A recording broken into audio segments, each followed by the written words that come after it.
Good morning and welcome to this week's Friday message.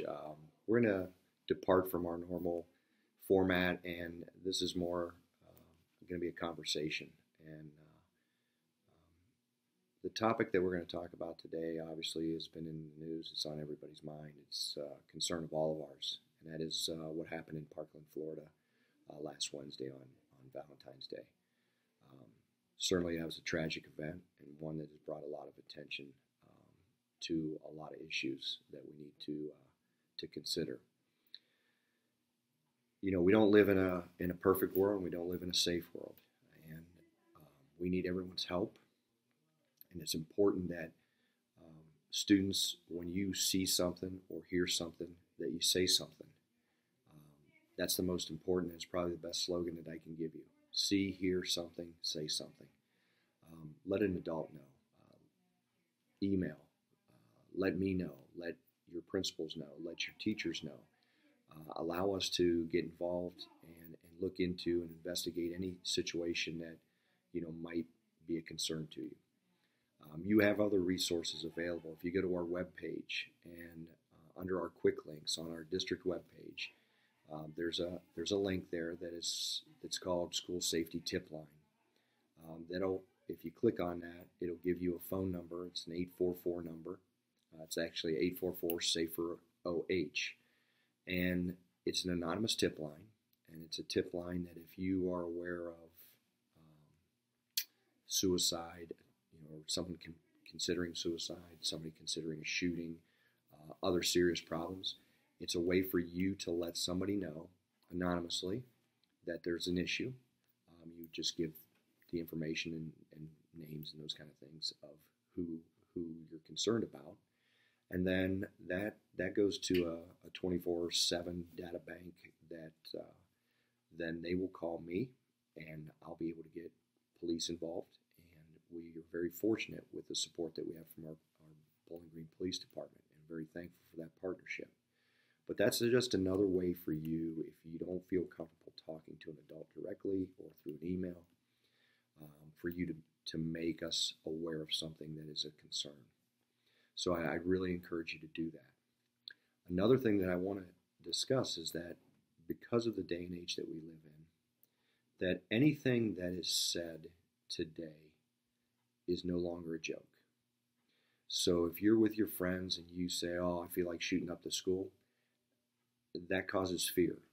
And I want you to be very clear on this, that if you are saying those kind of things or putting those in writing and posting those on Instagram or Facebook or Twitter or whatever your choice is, and we are made aware of it, we will punish you to the fullest extent.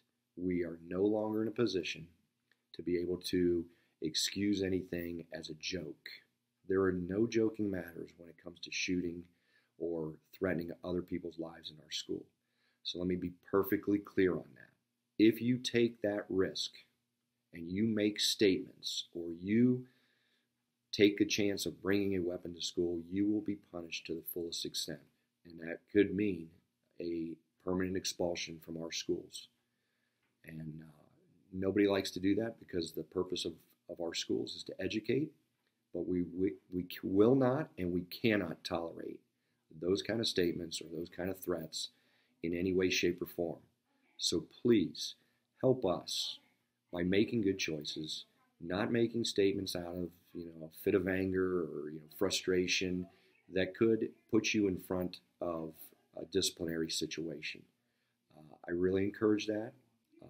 I am very thankful that we've had a number of students this year that have reached out to me personally and helped us avoid some issues that we would have been talking about. I just can't encourage you enough. If you see something or hear something, to say something.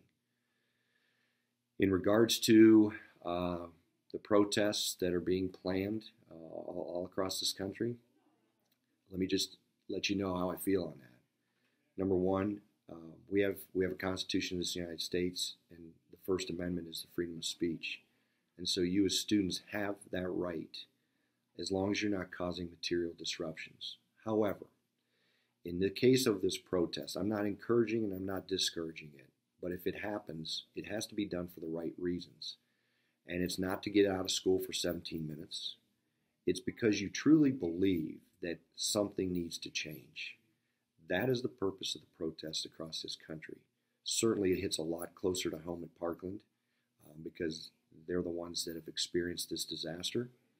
But it is very important for people to understand that we have to talk to our legislature and we have to make them aware that this is a multifaceted problem. It's not just a gun problem. There needs to be stricter gun control laws, and there needs to be mental health services and resources available, more than what we have today. It's a combination. It's also combined with the lack of communication that we have. It's important that we put our cell phones down from time to time and get back to having conversations with each other, treating each other a little bit nicer, making people feel welcomed when they come to Bowling Green. There are a lot of issues, but in regards to this protest, we're not in a position to say you can or cannot. But if you do, it has to be done the right way. And I encourage you to do that in a mature fashion. If any of you watched the CNN town hall, many of those students at Parkland spoke, and they spoke very well. It was well thought out. It was done very maturely. And that's what I would encourage. That if that is something that's on your mind, do it the right way and do it with the right purpose. Thank you. Like I said, this is not our typical Friday message. It's a little bit heavier than what we normally like. We're very proud of the things that go on in Bowling Green, and we want to continue to be proud of those things. So help us out by hearing or seeing something and then saying something, using the tip line, and not making statements or posting things that are going to put yourself in a position to be disciplined within our district. Thank you, and as always, Bobcat proud.